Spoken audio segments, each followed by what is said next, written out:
And welcome to the End Times Update. This is an effort to connect dots between end time prophecies, old prophecies of the scriptures, and the latest of headlines that talk of current events and the fulfillments of those prophecies. So welcome to each one of you, and glad to think that there will be some who tonight may have interest in some of this that is going to be shared. I have been very interested in topics of late that just keep coming from all angles in terms of prophecy. And we'll get right into it, but I do like to start with some of the feedback. We'll take a minute to do that. Some of you saw the thumbnail that was used there on YouTube that we talked about to kind of introduce last week's topic, and we're going to go to that here in just a moment. In fact, might not hurt to go ahead and get this ready to do that at this time. Here we are. If that looks familiar, some of you know that this was the topic that we talked of there, that Panera Bread first restaurant to use palm readers. And there were quite a few people that got into this, which tells me that a lot of these updates are not watched in length, but it certainly was interesting to see those who were very much with strong feelings. And I'm going to share a little bit of that just as feedback, because it speaks for itself. Let's one of the bits of written feedback that I thought was quite pertinent was from a fellow named John. He said, it's a scan of your palm, no mark required, just like retinal scans. Why are you all talking about end times? And this is a very common feel that people have right now that I think is truly it's not just denial, it's a disconnect. It's people that are not seeing a lot of what is happening. And so yes, I think that this is common. We'll probably see this a lot. I have known of a number of people who I think they're in kind of a state of denial, and that has always been of interest to me as well. That people would choose not to look for things that eat out of curiosity. There's just a wall, a barrier, and this pretty well says it right here. Many people just don't see the connect. Now, the next thing I'm going to show you is where there was some true feedback, and it was quite. Let me turn this off. It was quite interesting to see the big number of people who were responding with hitting the buttons, the emojis that give an emotion. Many times there's a thumbs up on some of the topics, but this one, which again people were, I think, just watching a lot of what was happening in the article and and feeling like they were frustrated that this would be even developing. So let's go to that, and you can kind of see, of the 305 who responded with emojis to last week's session, look at the number. The highest number is of the scowl face, the unhappy face. 144 of the 305 were not happy with that particular thought of palm reader being used. 105 were kind of on the other side. I think they were laughing at it. They were like, yeah, right. It's not really that it's going to be happening. And they were probably a little skeptical and uncertain to take anything too serious. And that's their response. There were those who, of that 305, and this kind of fits, of all the people responding out there, and there are a lot of trolls, as they call them, a lot of negative people who have a lot of negative to say. It's always that faction, that element of people who are positive and who do get it, who do see it. And I have thank goodness, a lot of good comments from people like that. But in this case, you can kind of see they're very much outnumbered here by the unhappy people and the scoffers. And I take that as sort of that. There may be others who I just don't know how else you could take that one. You all can enlighten me if you like there on that. Let's go ahead and get into a real brief review again of what we're doing. We've numbered in previous Bible studies. We've numbered the prophecies, starting with what Jesus said would happen. He tells it in Matthew 24, also in Mark 13 and Luke 21. There are some of the Gospels versions of this, but Matthew 24 seems to be the most thorough. We started with that as kind of the structure, because Jesus was not talking in riddles or parables, or he brings parables into it later, but he was answering a very sincere question the disciples had, and that is, what would be the signs of the end of the age? And he goes down through these prophecies, signs, and starts out with something that appears to be very generic, very much prevalent at that time, but he said the end is still to come. Then he goes and talks more about conflict, famines, earthquakes, disease. So these are the beginnings of birth pains. And then it gets a little more intense here, where his followers would be persecuted, even killed, hated by all people groups. There'd be many who would stop believing, turn away from the faith. There'd be false prophets that would deceive many. The love of many would grow cold. And then, interesting, right here in the middle of all these negatives, he said the gospel would be preached to all people groups or nations, and then the end would come. And then what you hear about from there is pretty intense, starting with where the abomination of the lawless one stands in the holy place and presents himself to be God to the world. There'd be great distress in Jerusalem. More false Christs and prophets performing great signs and miracles, deceiving even the elect.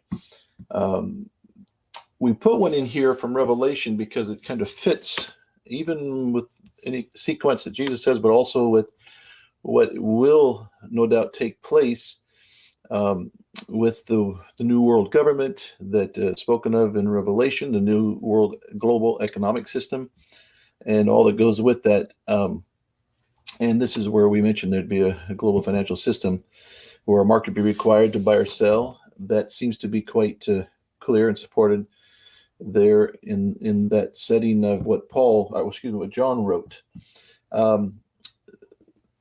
Amazing chaos on the face of the earth, roaring, tossing of the sea. And then at that time, the Son of Man will come on the clouds in great power and glory. We go on to talk about what Paul said.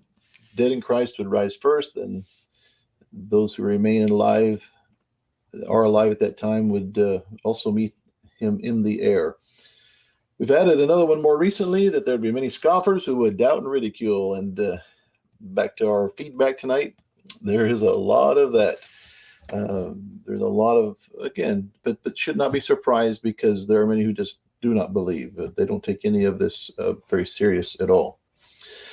Having said that, let's go on here and get into some of the prophecies. And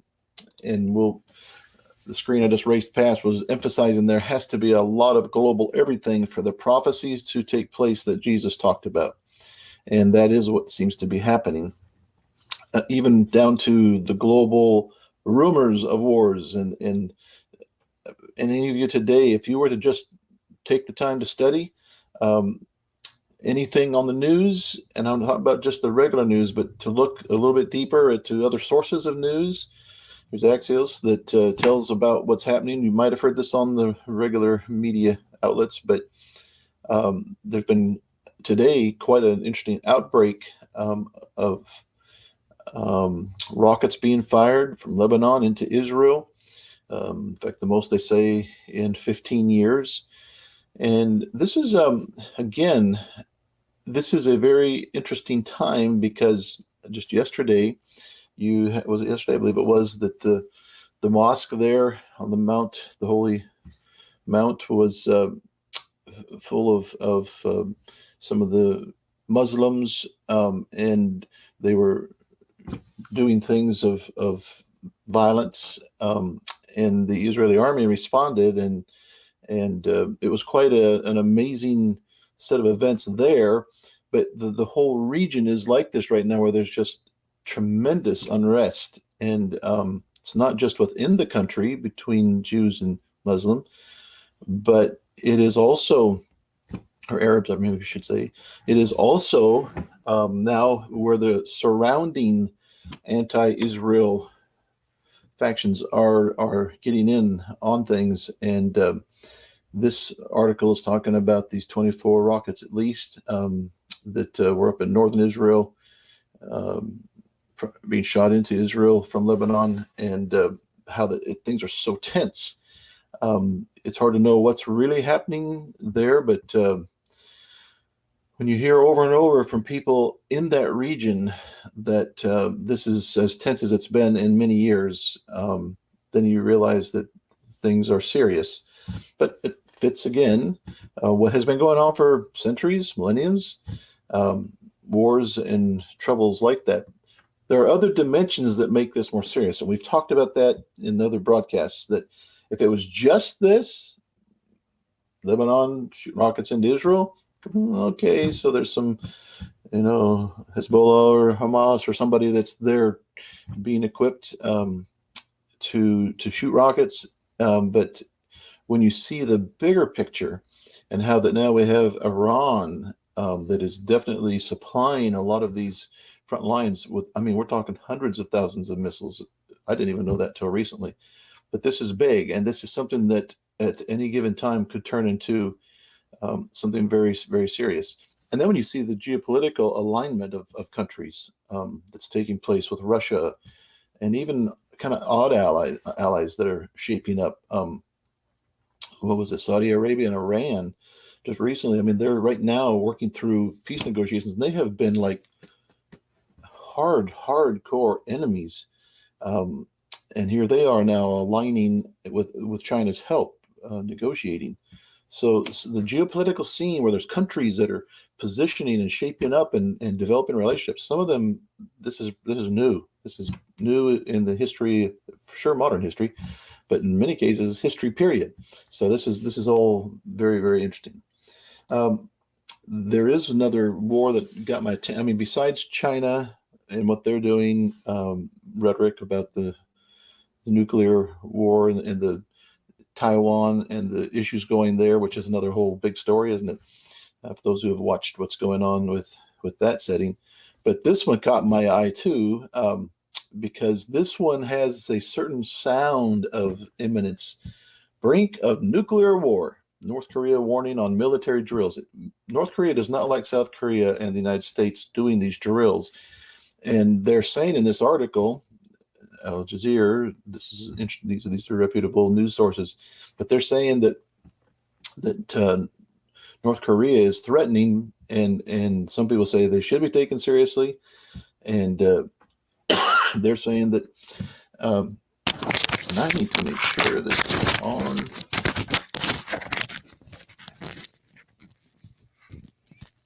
Good.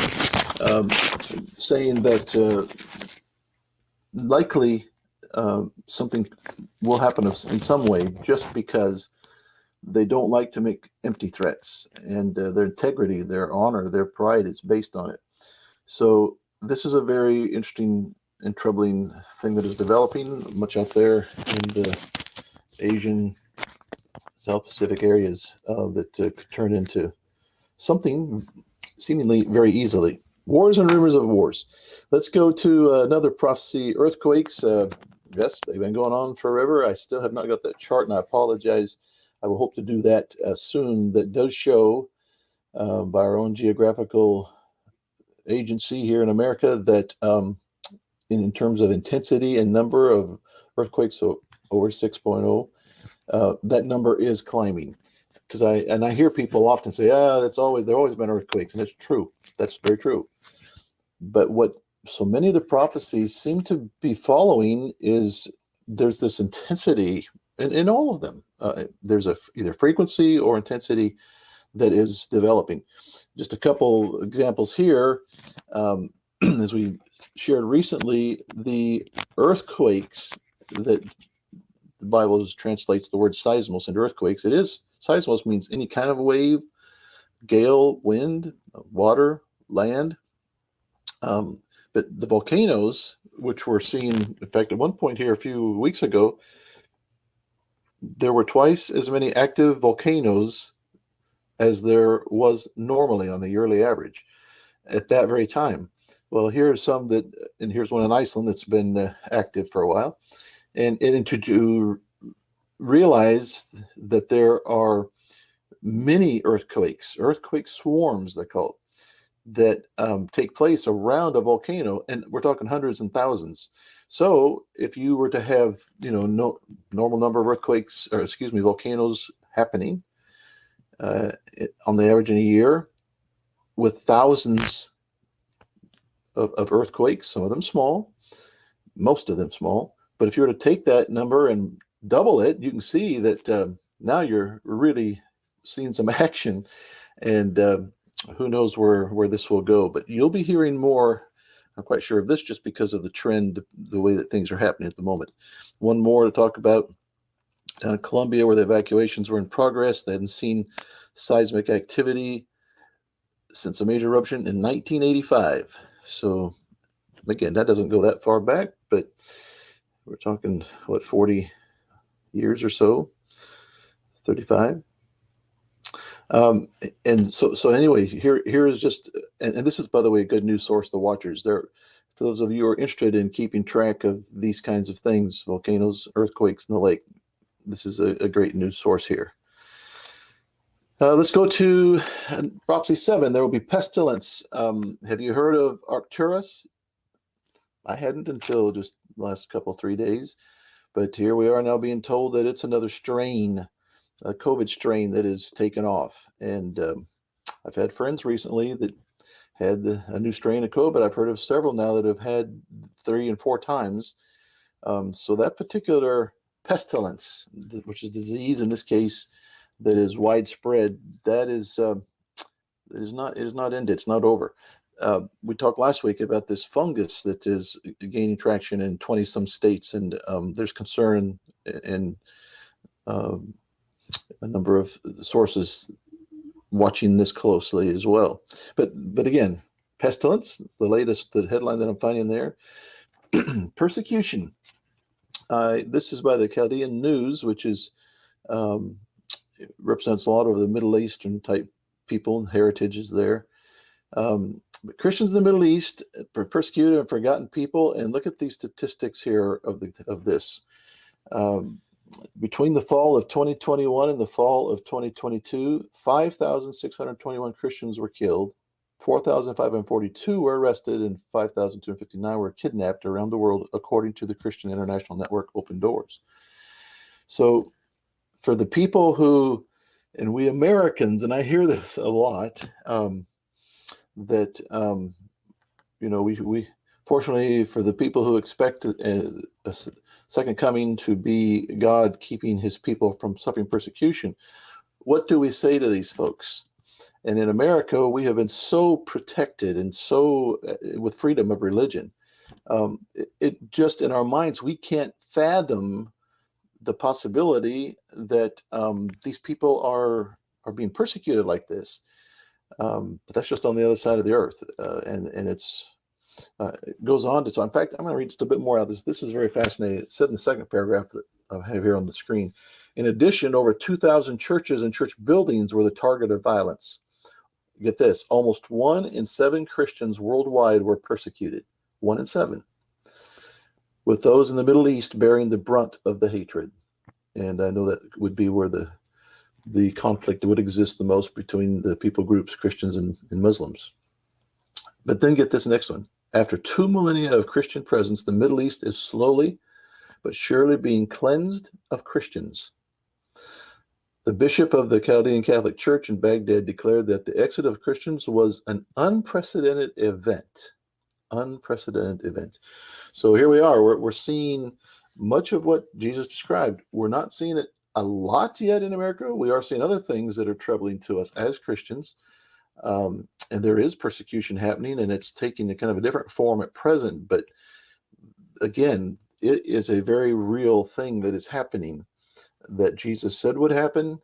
I don't think, if I can say this nicely, I don't think we should be surprised when I hear some people go, "Can you believe this?"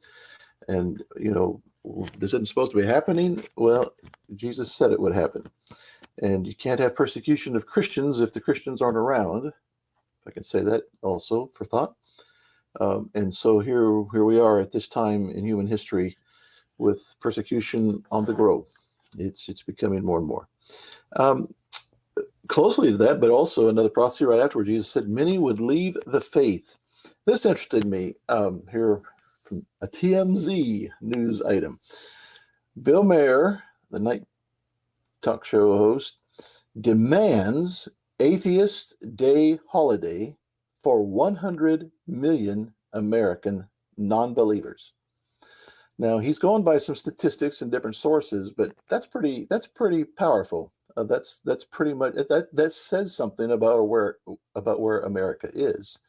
We shared some statistics last week that were along the line of the great drop in people who are claiming to be believers. That number is of non-believers is growing, and that's where Bill Maher says we now have a great number of people who are non-believers. They are actually atheists, and we need to be celebrating some holiday for them, just like Easter is a day for Christians. We need to do something for the non-believers. So interesting point of view. And by the way, it's not just that they grow up being non-believers. Many do, but many are those who are leaving the faith. They're leaving the church and identifying as people who do not believe in God at all. Let's go to one that I talk about week after week. Only because of all the signs that Jesus gave. Right now, this one to me is probably, until we see the lawless one standing in a holy place, the holy place, whether it's the Temple Mount or the temple, until we see that happening, this one is probably the most clear. And I'll take that back. There are some prophecies about wars that we could be seeing a war that's very clearly described, Ezekiel 38. There's another one that's talked of quite a bit by one of my favorite teachers, Bill Salas, and that is Psalms 83. But this is so clear, and it is so. In fact, I heard a very prominent Christian teacher recently, who I admire greatly, talking about that we will never know when this happens, which I find very fascinating, because we have right here, Tyndale House, inside the cover of this Bible is a statement that says, Tyndale's publishers and Wycliffe Bible translators share the vision for an understandable, accurate translation of the Bible for every person in the world. Each sale of the Holy Bible, New Living Translation, benefits Wycliffe Bible translators. They're working with partners around the world to accomplish Vision 2025, an initiative to start a Bible translation program in every language group that needs it by the year 2025. So this is like measurable. This is something we can watch, we can hear, we can listen. Some people have said, now that doesn't mean that everybody's going to have their Bible in 2025. Not that's true, but you'll see in a few minutes that there is something happening that is quite amazing, that will allow it to be spoken to many people groups within just the next few years. And no, we don't know the year, certainly not the day or the hour, but I mean, we don't know exactly the timing, but we know the things that will be happening that indicate that time is winding down in the end times. So here, this has to be talked about. Let's go. There will be a new global economic system.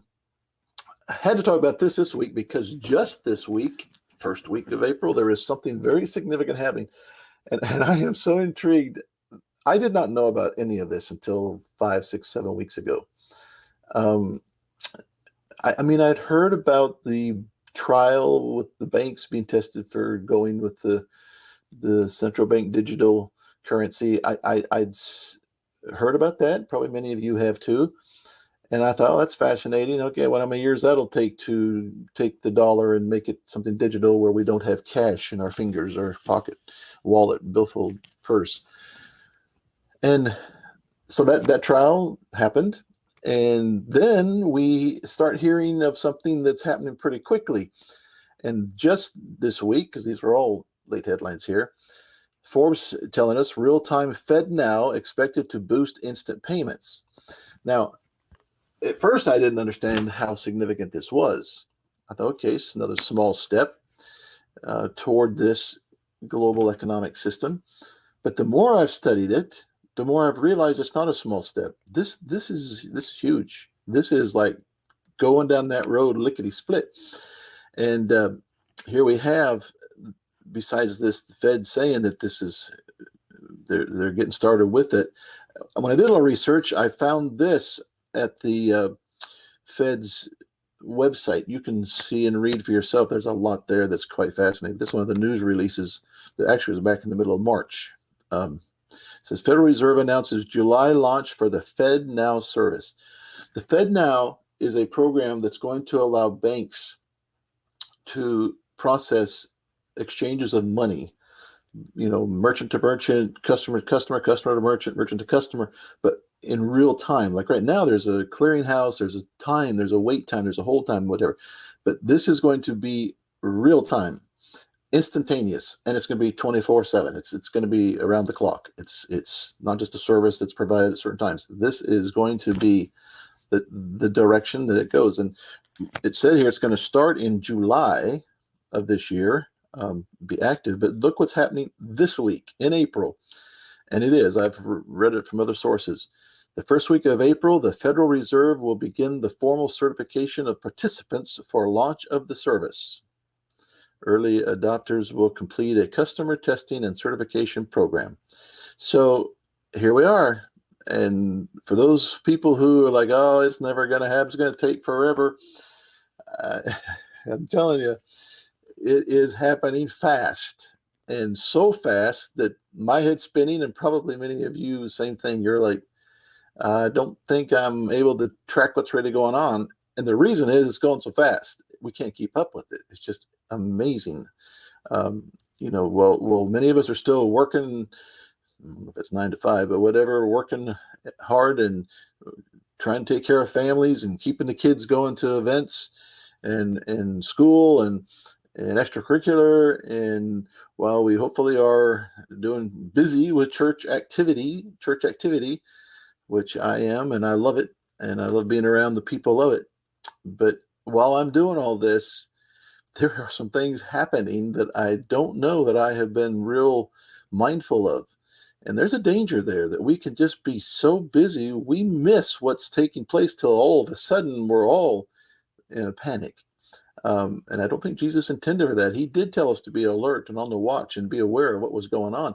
And why would he give all these signs, even though many of them were kind of in question for many years, and a lot of people had no ability, not the ability we have, to see what's going on in the world. I mean, if you're living in Jerusalem after Jesus said this, how would you know of a lot of the things taking place that could allow the prophecies to be fulfilled? You couldn't. I mean, there just wasn't the communication. But now there is. And isn't it incredible, absolutely incredible, what is happening at breakneck speed, to where we're all kind of, anyone who pauses and who looks now, many people. I had a good talk with a customer a couple of days ago, and thank you for that. It was a good visit, Rhonda, and I appreciate the honesty. But I was going to the talk. We both were agreeing that many people do not want to talk about it. They don't want to study it. To them, it's a scary thing, a negative thing. I understand that. I've been there. I've told many of you I was most terrified when I was a junior in high school, I believe it was, and watched Thief in the Night movie with the youth group. I remember feeling shaky. I remember like, oh, this is scary stuff.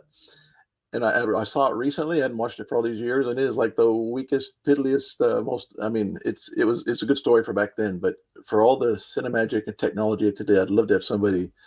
Well, we kind of have that. Nicolas Cage was I think it was called Left Behind, or I'll have to remember. But anyway, good story. Done much better, obviously for technology for technology. But it's one of those things that we don't like to think about it because of the emotions it brings about. And yet for believers, and maybe this is it, maybe we haven't suffered enough that we would be looking forward to the end or the end time or the coming of Christ. I don't know. But it seems like in our American system, with the comforts of life and the busyness of life, we have a very serious challenge here. Okay, that was out on a limb, but I have to say what we see right here happening this week, where we have the certification process happening for the Federal Reserve's program FedNow, and how that is like one huge step towards the digital dollar. I'm telling you, it's going to catch a whole lot of people unaware, but I do believe there will be a lot of people who do, by faith, take hold and do what's needed and adjust as they need to spiritually. We'll talk more about that in a minute. Here's something that's kind of like that. I talked to you last week about BRICS. While we are working hard in America with FedNow and digital dollars, here we have this group of countries, BRICS, BRICS, here you see on the screen, and that stands for Brazil, Russia, India, China, South Africa. And they are now, their economies and the numbers have overcome the economies in numbers of the G7, America, Great Britain, some of these countries we have been working with for years, our economies and with trade and strengthening each other's economies as possible. So here we have now a new economy taking hold.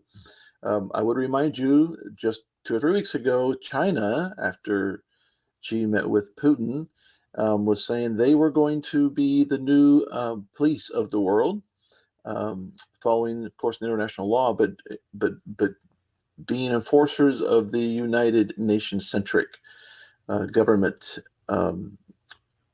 And here now you have them doing this with their own money. It's quite amazing that they are developing a new presence, and a very powerful presence that we're going to have to adjust to, and probably will affect our lives in great ways just because of what is happening here.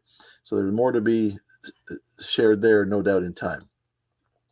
Here is just a quick slide showing China's yuan has surpassed the dollar as the most traded currency in Russia as Moscow deepens its ties with Beijing. So that's interesting news there, isn't it? Let's go on to something I want to talk about. Elon Musk, and you may say for a minute here, what does this have to do with a new global economic system? Just bear with me a moment. Elon Musk drops price of Starlink broadband by 30%, and people are switching over. Now, in big numbers. When quite a few of you, actually, who I have talked to, and I know you are with me in working through a lot of this and studying the Bible and connecting dots, fulfillment of prophecy. When we first started the Bible study out at Calvary Church, which is my church family, my wife, there were a group of us, a good group, who were really digging in. And this, I think, was in 2017 or 18. And it was first talked about that Elon Musk was going to do this new service called Starlink. And I remember in one of those studies, it might have been 2019, but it was a year or two as they were preparing for it and getting everything set up. I remember the week of the first launch of 60 satellites. And the Starlink, as the name implies, is going to be a satellite Starlink type linking of satellite system to provide, and at first it was going to provide broadband and Wi-Fi and services so people could use their smartphones for communicating, but also watching TV. Elon Musk had a very noble goal, I think probably still there too, that everyone in the world can watch TV, even in the poor countries, which I always felt that really played right into prophecy because of what's talked about, one setting himself up to be God in the holy place, and that the world will be witness to it. But here, that was like 2019, and that's what started to be his goal and his dream. But you understand, as I do, it's way bigger than even poor people watching TV on their phones in third world countries. This is now back to the direction that the WEF, the World Economic Forum, the International Monetary Fund, the United Nations, to have all of these kind of United Nations groups, even though WEF is separate, they are very much hand in hand and have said they will work with each other to make these goals met, of the United Nations. When you have this coming into where there's going to be this system that we already know down the road, the pictures are pretty clear, right? I mean, the big picture is there will be a system in place that allows a leader or a governing body of leadership that can enforce it, has the muscle to enforce it, that you won't buy or sell without a mark, as John said. We still don't know exactly what that looks like, but the concept is very clear. And you have to take out a couple of chapters of the Bible if you just ignore that that's going to happen. So when we look down the road, we go, okay, so now for that kind of a thing to happen, there has to be a network of some kind that binds it all together and makes it doable. And for those of us who are working on connecting the dots, it's really not that hard to see, but you do have to have something for people to have their own identification, to have their own wallet, digital wallet. When you have to have all these things, you have to have something, some instrument that pulls it all together. Well, as I said, the first time I heard or saw this, there were 60 satellites going up with the rocket to start off this placement. And look what they have now. In this article, Starlink now has around 3,900 low Earth orbit LEO satellites, with approval already granted to deploy roughly 7,500 more by the end of 2027. Now, Elon Musk has already said that 90-some% of the world can be serviced with what's there. So this is kind of like making sure that there's going to be extra good signal, extra good broadband, and those few others that don't have it yet, they will have access to a smartphone that works around the world.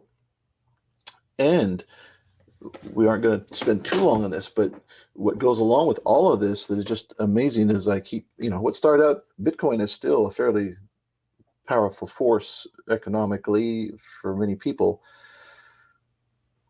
But what started out as just this sort of a faddish type thing to trade, to work digitally with something that was created that many people could get into, and as it became in demand, they could see a profit because it would rise in value as it became in demand. And we know some people made some very serious money on this. But what happened with that fit prophecy was the blockchain technology, because the blockchain technology says that these people with these satellites that are going up, and now people around the world who have access to the smartphone, they will be able to use that smartphone as their billfold, taking money out or whatever. It'll be all digital and electronic, but they will now be able to buy and sell very easily. And can you see the dots connecting here? It's not real complicated. We're seeing things that even back when I was in college, a professor who graduated from MIT said, we don't know how these things are going to happen, as he was preaching on Matthew 24 or teaching on it one day. And that was just in 1982. That was 40 years ago. And look what has happened that we see. I can't help but think that my great teacher and friend, he would have probably been very impressed and probably would have been really seriously studying things at this time. But here we are. We're seeing all these things happen. I'm going to have to wind down because time is getting away here. We did talk. This falls into. I've got to figure out where I saw something to do with the heavens. I've seen it. Some of you may want to shed some light on that. But last week had talked about this gamma ray and how they're saying it's the most brilliant light seen only once in 10,000 years. And here is an article out of Astronomy News back on April 1. Grab some shades and feast your eyes on the boat. Not the greatest of all time, the GOAT, but the boat, the brightest gamma ray burst of all time. And this is a fascinating article that I do feel like there's talk about things that were going to be happening, signs and wonders in the heavens. I know that we have this sun turning to darkness, the moon to blood. We have stars falling. There's a lot of things here that are talked about in the prophecy, but this one caught my eyes of interest. Hurrying on. I wanted to give an encouraging word because of the Easter weekend and the celebration. A lot of people, I don't know that this is that big of a deal. But for those of us who it's not a religion and it's not some big, heavy institutional type thing to be part of a church. It's the church is now the family. But what holds it all together and what makes it especially meaningful, what makes worship especially meaningful, is Jesus Christ. And I think the scripture is full of verses like this. But for an encouraging word that I think really fits our times, Paul told the Colossian church, since then you have been raised with Christ. Set your hearts on things above where Christ is, seated at the right hand of God. Set your minds on things above, not on earthly things. For you died, and your life is now hidden with Christ in God. When Christ, who is your life, appears, then you also will appear with him in glory. So, a beautiful passage that says a whole lot, and we won't take the time to break it down all the way. But for those of you who may be wondering, and back to the talk I had with the customer, I really think that this is at the core of what will be the most comforting and the most meaningful and the most helpful bit of preparation that we can make as people in these times. And that is, I mean, we can make a science out of it. My degree is religion, psychology. You can make a science out of this very easily, and many people do.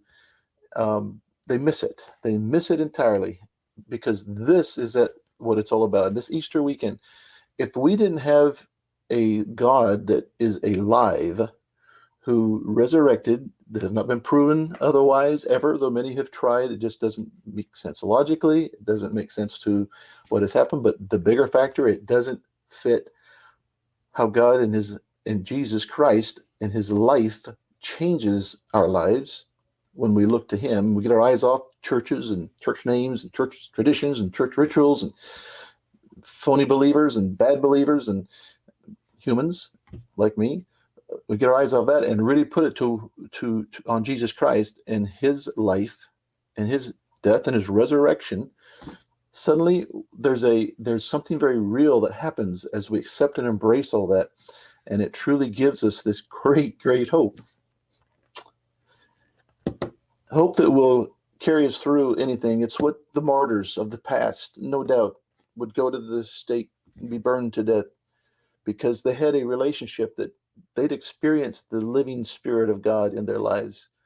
And when I hear those great stories, I'd want to be one. And I think many of you would too. And I just share, this is what it's all about.